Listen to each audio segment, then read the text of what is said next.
அனைவருக்கும் வணக்கம். மத்திய அரசு ஊழியர்கள் மற்றும் ஓய்வூதியதாரர்களுக்கு ஒரு முக்கியமான செய்தி.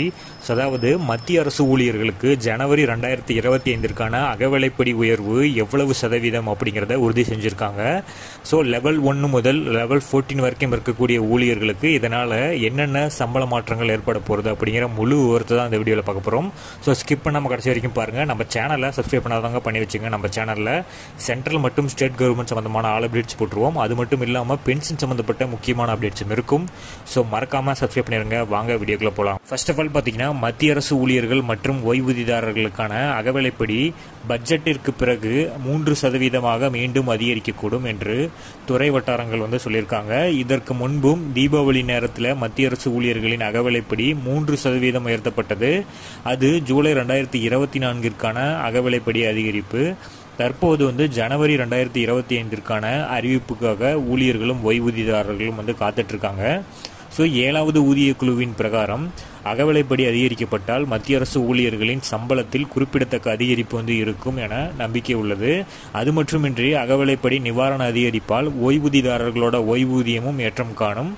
ஸோ இதனால் டிஏ எவ்வாறு நம்ம கணக்கிடப்படுகிறது அப்படிங்கிறதையும் நம்ம தெரிஞ்சுக்கணும். அதாவது ஃபஸ்ட்டு தொழிலாளர் அமைச்சகம் வெளியிடப்படக்கூடிய அந்த ஏஐசிபியின் குறியீடின் அடிப்படையில் அகவிலைப்படி திருத்தம் கணக்கிடப்படுகிறது. முந்தைய ஆண்டில் ஜூலை முதல் டிசம்பர் வரையிலான ஏஐசிபியின் குறியீடு எண்களின் அடிப்படையில் ஜனவரி மாத அகவிலைப்படியையும் ஜனவரி முதல் ஜூன் மாத வரையிலான ஏஐசிபியின் அடிப்படையில் ஜூலை மாத அகவிலைப்படியும் கணக்கிடப்படுகிறது.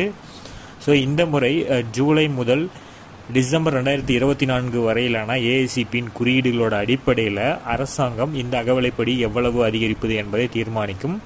இதுவரை நவம்பர் வரையிலான தரவுகள் வந்திருக்கு. ஸோ இதன் அடிப்படையில் பார்த்தோம்னா 3% அதிகரிக்கும். டிசம்பருக்கு இன்னும் ஒரு சில தினங்களில் வெளியிட்டுருவாங்க. அப்படி இருக்கும்போதும் 3% தான் அதிகரிக்கக்கூடிய வாய்ப்புகள் அதிகமாக இருக்குது.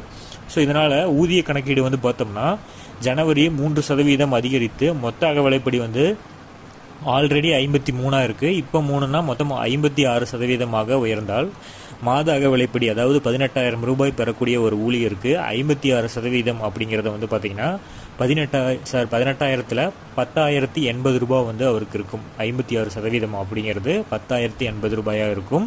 இதுவே ஜூலை 2024 அந்த டிஏ உயர்வு 53% இருக்கிறப்போ அவருக்கு 9,540 இருந்தது. அப்போ வித்தியாசம் நம்ம போட்டு பார்த்தோம்னா 540 ரூபாய் இந்த 3% இருக்குது. இது ஆண்டுக்கு 6,480 ரூபாயாக இருக்கும். ஸோ ஊழியர்களோட அதிகபட்ச சம்பளம் பார்த்தீங்கன்னா 2.5 லட்சம், அதாவது லெவல் 14 இருக்கக்கூடிய ஊழியர்களுக்கு. ஸோ அகவிலைப்படி 3% உயர்ந்தால் டிஏ உயர்வு அவங்களுக்கு 7,500 ரூபாய். ஸோ லெவல் 1 ஊழியருக்கு நம்ம எவ்வளவு அப்படின்னு பார்த்தோம்.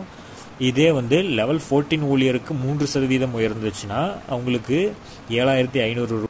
இதுவே மத்திய அரசு ஓய்வூதியதாரர்களுக்கு எவ்வளவு உயரும் அப்படிங்கிறத பார்த்தோம்னா மத்திய அரசு ஓய்வூதியதாரர்களுக்கு தற்போது குறைஞ்சபட்ச ஓய்வூதியம் 9,000 ரூபாயாக இருக்குது.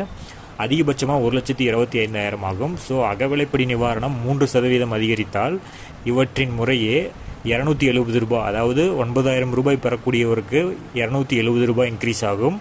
இதுவே 1,25,000 பெறக்கூடியவருக்கு 3,750 ரூபாய் இருக்கும். ஸோ இதுதான் மத்திய அரசு ஊழியர்களுக்கு இந்த ஜனவரி 2025ற்கான அகவிலைப்படி உயர்வு. 3% உயரும் பட்சத்தில் அவங்களோட சேலரியில் இவ்வளவு இன்க்ரீஸ் ஆகும். ஸோ மேலும் ஏதாச்சும் மத்திய அரசு ஊழியர்கள் ஓய்வூதியதாரர்கள் சம்மந்தப்பட்ட வீடியோஸ் ஏதாச்சும் நமக்கு அப்டேட் வந்த உடனே நம்ம அந்த வீடியோஸாக கன்வெர்ட் பண்ணி கொடுப்போம். ஸோ மறக்காமல் நம்ம சேனலை சப்ஸ்கிரைப் பண்ணி வச்சுக்கோங்க. இதை உங்கள் கொலீக்ஸுக்கும் உங்கள் நண்பர்களுக்கும் அனுப்பிவிடுங்க. தேங்க்யூ.